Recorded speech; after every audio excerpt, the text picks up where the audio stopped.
Hey guys, good morning. I hope you're all doing well. So, I wanted to pop in and explain to you something that you should be doing already and how we're going to progress for the rest of the semester.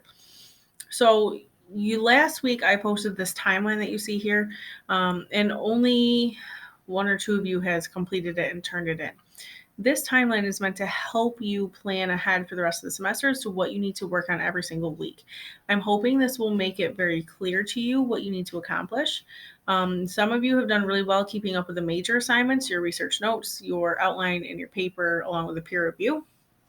Um, but you've forgotten like the process journals or the mentor logs. So I'm hoping that this timeline will help you keep track of all that because if you look at, for example, this week of April 20th, it tells you exactly what you need to be working on.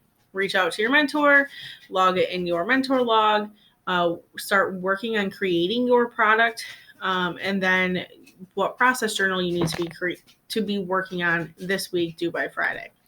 Um, you have to fill in the middle and the right columns. And that was your assignment for last week. So this is really going to help you to plan out. So, instead of having to do your entire product the very end of the semester, you are able to kind of space it out and chunk it down. So it's not so overwhelming. If this is not done, you need to get it done. Since we're now working on creating your product, that means all the research stuff has to be done. Your notes were due well over a month ago. Your outline was due weeks ago, and then your paper was also due a couple weeks ago, along with your peer review. And I really kept extending those deadlines, recognizing that this is a difficult situation, trying to give you more time. I've had weekly Zoom meetings Tuesdays and Thursdays, but no one's gotten on to ask any questions. So I'm going to kind of change it up for you guys in order to make sure I make contact with you, touch base with you, and see where you're at for your project. So, step one, get this timeline done. Step two, what I'm posting today is this spreadsheet.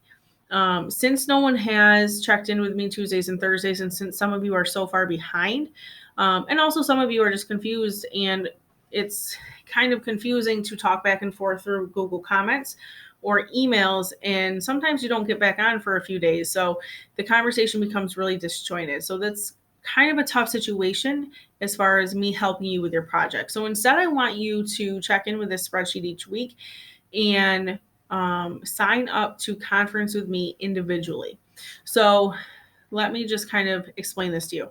Top left is just explaining to you that you need to sign up to meet with me via Zoom so we can have a video conference one-on-one. This week, the week of 420, I want you to discuss, or we're going to discuss how it's going from you working from home, getting your schoolwork done. Do we have to modify your product at all? Like, do we have to change it because maybe what you wanted to do at the beginning of third quarter isn't so feasible or realistic now that you're working from home? And then any concerns you or I have. When you go to sign up, these are times in the top right hand corner that I cannot meet with you. These are times I already have other Zoom calls scheduled. I have meetings, that sort of thing. And then here's like my request for courtesy.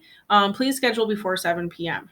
The evening is extremely tough for me because I've got to get dinner around for the girls and my family. Bedtime starts at 7 for my girls, and I don't stay up really late. So I know some of you are doing that and you're getting work done really late, but that I can't stay up till midnight to talk to you. So morning and afternoon is best for me. I realize you may need more flexible hours. So if you do need an evening time, if that's the only time you can meet, if you do need something, then I can work with that. But you please attempt to be flexible here. You're home during the day, so see if we can schedule something morning or afternoon. If not, talk to me. We'll work it out. What you're going to do is you're going to write down a day this week and what time you'd like to meet. So you'll see up top it says our first conference will be this week. What day are you going to sign up for? What time are you looking for? And then I will put an X when I have confirmed it, that I know that this meeting time does work for me as well. And if it doesn't work, I'll email you or comment in Google Classroom to get a hold of you to say, hey, can we do a different time, that sort of thing. Just fill in this column, please. We will schedule the next few weeks after we talk initially. When we do set up your schedule, you have the link right here, this top blue, for you to click on, meeting ID and password to get into our conference.